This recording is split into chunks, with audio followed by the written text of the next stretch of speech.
പൊതുവിൽ മനുഷ്യർക്കെല്ലാം ഭൗതികമായ കാര്യങ്ങളോട്, മെറ്റീരിയലിസ്റ്റിക് ആയിട്ടുള്ള കാര്യങ്ങളോട് ഒരു വല്ലാത്തൊരു പ്രതിപത്തി ഉണ്ടായിരിക്കും. അതായത് ഏതെങ്കിലും ഒരു സംഭവത്തെ അല്ലെങ്കിൽ നമുക്ക് വികാരപരമായിട്ട് പ്രാധാന്യമുള്ളൊരു വസ്തുവിനെ അതിനെ ഒരു ഭൗതിക വസ്തുവിലേക്ക് അറ്റാച്ച് ചെയ്ത് കാണുക എന്നുള്ളത് എല്ലാ ആൾക്കാരുടെയും ഒരു സ്വഭാവമാണ്.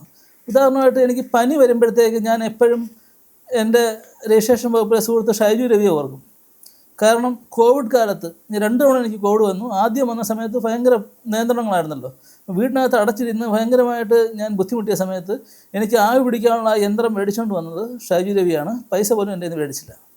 അപ്പോൾ ശരിക്കും ഞാൻ എപ്പോൾ പനി വന്നാലും ആ ആവി പിടിക്കുന്ന ഇതെടുക്കുമ്പോൾ ഞാൻ ഷൈജുവിനെ ഓർക്കും. അതാണ് ആ ഓർമ്മയുടെ നമ്മളൊരു മെറ്റീരിയലിസ്റ്റിക് ആയിട്ടുള്ള സംഭവത്തിലേക്ക് അറ്റാച്ച് ചെയ്യുകയാണ്. അതുപോലെ അവലോസുണ്ട കഴിക്കുമ്പോൾ ഞാൻ എൻ്റെ അച്ഛൻ പെങ്ങളെ ഓർക്കും. കാര്യം അവരുടെ വീട്ടിൽ പോകുമ്പോഴാണ്, കൃഷ്ണൻ മാത്താന്ന് ഞാൻ വിളിക്കുന്നത്, മരിച്ചുപോയി. അവരുടെ വീട്ടിലാണ് ഞാൻ ആദ്യമായിട്ട് അവലോസുണ്ട കൊച്ചിലെ കഴിക്കുന്നത്. അപ്പോൾ എനിക്ക് അവലോസുണ്ടയായിട്ട് ബന്ധപ്പെടുത്തി അവരെ ഓർക്കും. അതുപോലെ ഒരുപാട് ഓർമ്മകളും നമുക്കെല്ലാവർക്കും ഉണ്ടായിരിക്കും. എനിക്ക് വല്ലാണ്ട് പ്രണയം തോന്നുന്ന ഒരവസ്ഥ വരുമ്പോഴത്തേക്ക് ഞാൻ ഈ ഒരു പ്രതിമ, ഇതൊരു ഏഞ്ചലിൻ്റെ ഒരു സംഭവമാണ്. ഏഞ്ചലിൻ്റെ ഒരു പ്രതിമയാണ്. ശരിക്കും ഇത് തന്ന കുട്ടിയെ പറ്റി ഞാൻ ഓർക്കും. 10-20 വർഷം മുമ്പാണ്.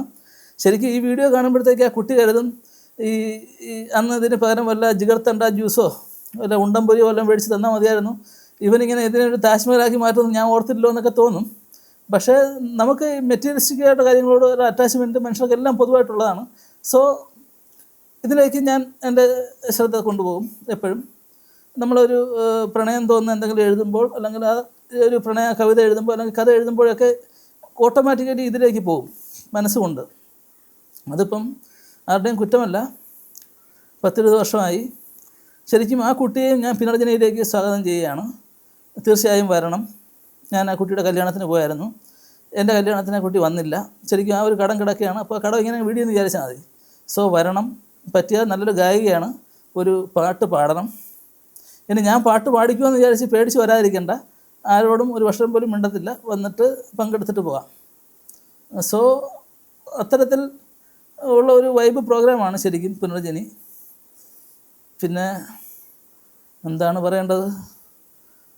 വൈശാഖെ, പുനർജനിക്ക് വരുന്ന പെൺകുട്ടികളും ഫാമിലിയായിട്ട് വരുന്നവരും എല്ലാവരും സംശയത്തിന് നേരിലായില്ലേ?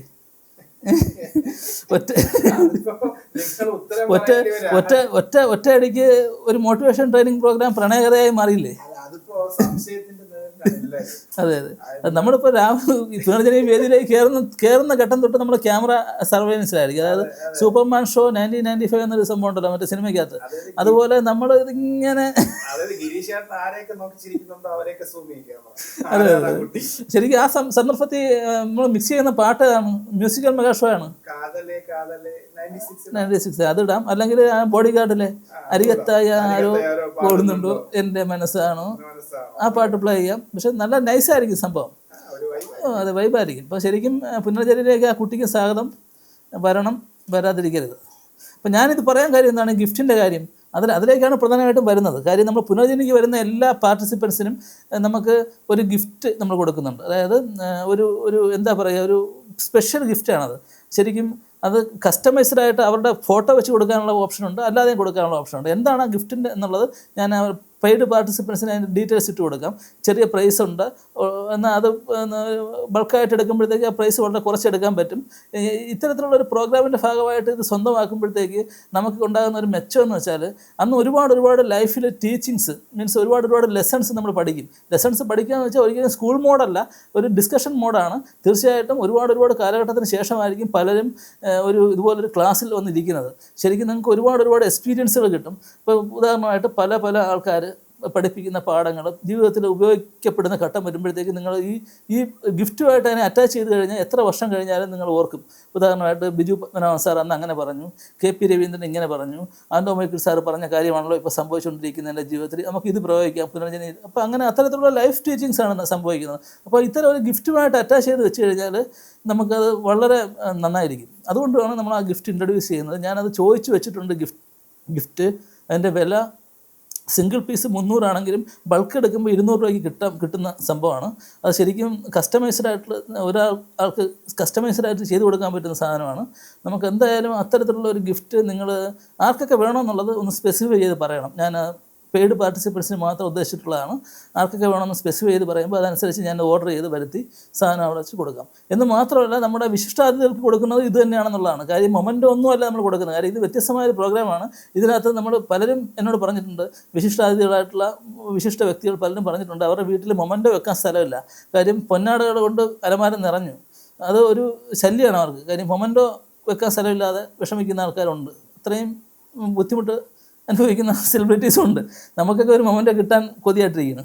അപ്പോൾ അവർക്ക് ഇത് വെക്കാനുള്ള സ്ഥലമില്ല. ഇത് പറഞ്ഞത് മറ്റാരുമല്ല, നമ്മുടെ ജിതേഷ് ജിയാണ് പറഞ്ഞത്. അതായത് സ്പീഡ് കാർട്ടൂണിസ്റ്റ് ജിതേഷ് ജി, വേഗവരയുടെ മാന്ത്രികൻ. അദ്ദേഹമാണ് പറഞ്ഞത് ഈ പൊന്നാടയ്ക്കും മൊമെൻ്റോയ്ക്കും പകരം എന്തെങ്കിലും വിലയുള്ള സാധനം കൊടുത്തുകൂടെ എന്നുള്ള ഒരു അഭിപ്രായം പങ്കുവെച്ചപ്പം അദ്ദേഹം ഇവിടെ നിന്ന് വരുന്നില്ല, എന്നാൽ പോലും അദ്ദേഹത്തിൻ്റെ ഒരു ബ്ലെസ്സിങ്സ് ഉണ്ടായിരിക്കും നമുക്ക്. അദ്ദേഹം പിന്നെ അദ്ദേഹത്തിൻ്റെ സുഹൃത്താണ്. അപ്പോൾ അദ്ദേഹത്തിൻ്റെ കൂടെ നിർദ്ദേശപ്രകാരമാണ് എന്തെങ്കിലും വിലപിടിപ്പുള്ള ഒരു സമ്മാനം കൊടുക്കാമെന്നുള്ളത്. അതായത് 200 രൂപയ്ക്ക് എന്താ വിലപിടിപ്പെന്നതിൻ്റെയൊക്കെ ചോദിക്കരുത്, കാര്യം ആ സമ്മാനം കാണുമ്പോഴത്തേക്ക് തീർച്ചയായിട്ടും അവരെ പുനർജനിയെ പറ്റിയുള്ള ഓർമ്മകൾ അവരിൽ അലതല്ലി വിടരുന്ന രീതിയിലുള്ള ഒരു സമ്മാനമായിരിക്കും അത്. അതിനാണ് ഞാൻ ഇത്രയും പറഞ്ഞു വെച്ചത്. അതായത് മെറ്റീരിയലിസ്റ്റിക് ആയിട്ടുള്ള കാര്യങ്ങളിലേക്ക് അറ്റാച്ച് ചെയ്യുന്ന മനുഷ്യ മനസ്സിനെ തൃപ്തിപ്പെടുത്തുന്ന രീതിയിൽ ഒരു എന്നെന്നും ഓർക്കാൻ വേണ്ടി ഒരു സമ്മാനം, പുനർജനി പങ്കെടുത്തതിൽ ഒരു സമ്മാനം, അത് വിശിഷ്ടാതിഥികൾക്കും പങ്കെടുക്കുന്നവർക്കും എല്ലാവർക്കും ഒരുപോലെ. കാര്യം ആൾ ആർ ഈക്വൽസ്, എല്ലാവരും തുല്യരാണ്. ഇതാണ് നമ്മളുടെ motto, say yes to life. ജീവിതത്തോടുള്ള പ്രതിപത്തി ഉണ്ടാക്കുന്ന ഒരു മഹത്തായ ട്രെയിനിങ് പ്രോഗ്രാം. മനോഹരമായ ഡിസൈനുകളിൽ ആകർഷകമായ ഫർണിച്ചറുകൾ, ചെയർമാൻ, പ്ലാസ്റ്റിക് മോൾഡഡ് ഫർണിച്ചറുകൾ.